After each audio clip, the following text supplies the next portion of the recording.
utilización de métodos de guerra de baja intensidad.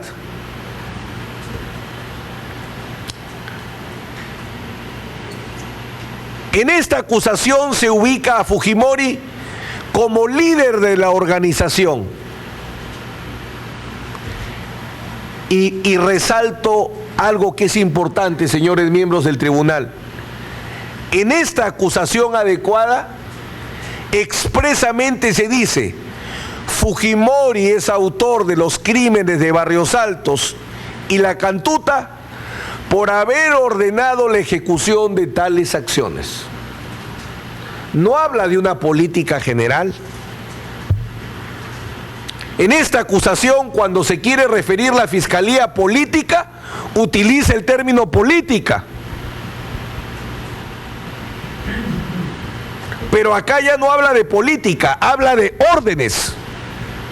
Y la fiscalía, repito nuevamente, porque esto es copia textual: Fujimori es autor de los crímenes de Barrios Altos y La Cantuta por haber ordenado la ejecución de tales acciones. No nos habla de una orden general para la utilización de métodos de guerra sucia. Nos habla de órdenes específicas.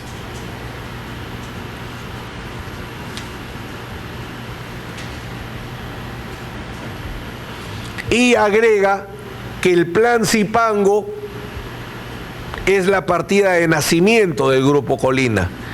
Dice: con el respaldo y aprobación de Alberto Fujimori se dispuso que el grupo de analistas se encargara de elaborar un plan operativo que se denominó Zipango.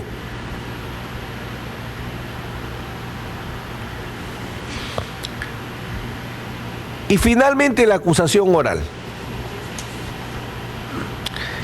presentada en las sesiones 135 a 140 de este juicio oral. Dice, siempre bajo el título de autoría mediata, que Alberto Fujimori desarrolla una nueva estrategia contra la subversión, la guerra llamada de baja intensidad o guerra sucia, y agrega el término terrorismo de Estado. Vale decir, el terrorismo de Estado que comprendió las acciones del Grupo Colina. Agrega: Alberto Fujimori ordenó crear un grupo especial de inteligencia para la eliminación de supuestos subversivos bajo una política de guerra clandestina, no convencional o guerra sucia.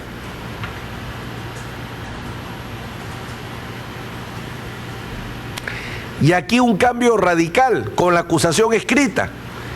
Alberto Fujimori tuvo como orden inicial, dada verbalmente, la aplicación de métodos de guerra sucia. Ya no es la orden de las matanzas de Barrios Altos y Cantuta, ya no son las órdenes específicas, la luz verde para cada operación, ya no.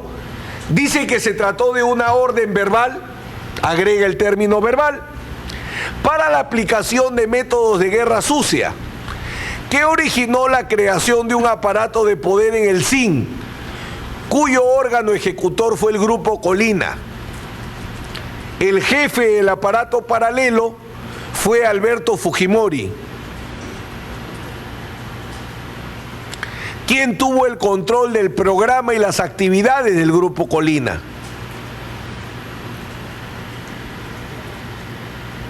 Vuelve a insistir en que se trató de una política oficial paralela, que Fujimori tuvo el control y dominio del Servicio de Inteligencia Nacional, y agrega el elemento que el grupo de análisis fue el antecedente del Grupo Colina.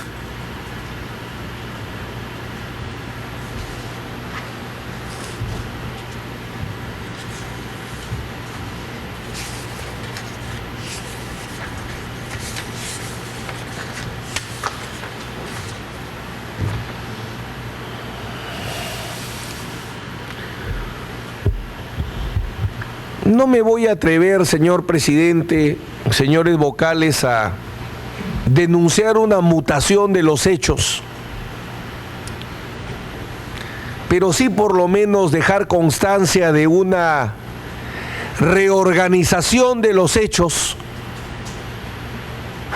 que linda mucho con la mutación de los hechos.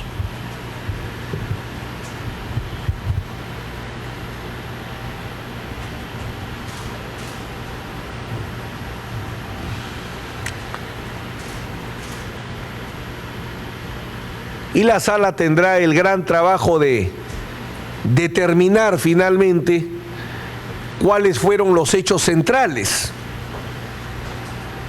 o cuáles, perdón, son los hechos centrales de lo que finalmente va a ser el objeto de la decisión. Por ejemplo, ¿es autor mediato por una orden específica o por una orden genérica? Muy importante, porque no se le acusa como autor directo, se le acusa como autor mediato.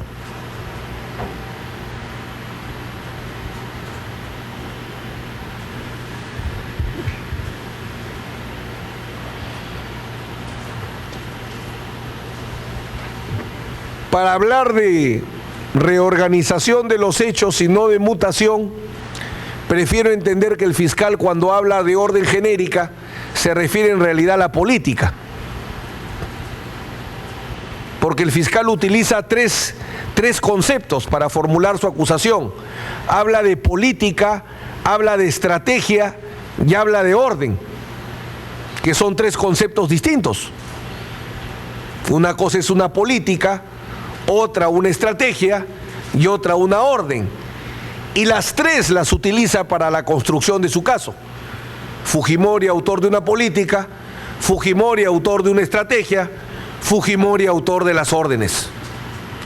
Entonces, para no hablar que se han mutado los hechos, vamos a decir que entre la acusación escrita y la acusación oral, lo que hace es poner énfasis en alguna de estas tres variables, o en la política, o en la estrategia, o en las órdenes, pero siempre mantiene los tres conceptos.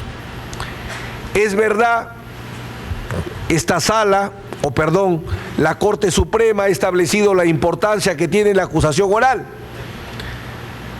que no se le puede quitar importancia, porque finalmente entonces ¿para qué serviría el juicio? Pero lo cierto y lo concreto es que para respetar el derecho a la defensa, el continente fáctico no puede salirse del establecido en la acusación escrita. Sobre eso se desarrolla la defensa a lo largo del juicio, no sobre la acusación oral. Lo máximo que se puede hacer respecto a la acusación oral es el alegato de defensa, pero no la presentación del trabajo probatorio, por ejemplo. Así que la defensa insiste en que la base es la acusación escrita. Y lo que puede hacer la acusación oral es la presentación mejor de los hechos establecidos en la acusación escrita.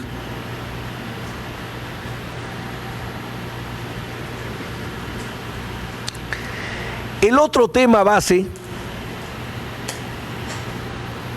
de la defensa de frente a los cargos de asesinato es un tema sumamente importante, trabajado poco en el derecho procesal y, si mi memoria no me falla, no trabajado en el derecho procesal peruano, que es la determinación procesal del hecho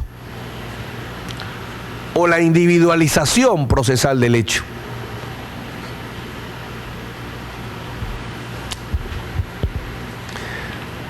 Tres subtemas vamos a trabajar en este tema base. El primero de ellos es un argumento que hemos sostenido a lo largo de estas audiencias. El tipo de hecho determina el medio de prueba que se debe emplear para demostrarlo. Esa ha sido una piedra angular de esta defensa. El tipo de hecho determina el medio de prueba que se debe emplear para demostrarlo. Recordará la sala que poníamos el ejemplo que si el hecho a probar es una esquizofrenia, no va a ser un testimonio con el cual probemos una esquizofrenia. Insisto, la idea a desarrollar es el tipo de hecho determina el medio de prueba que se debe emplear para demostrarlo.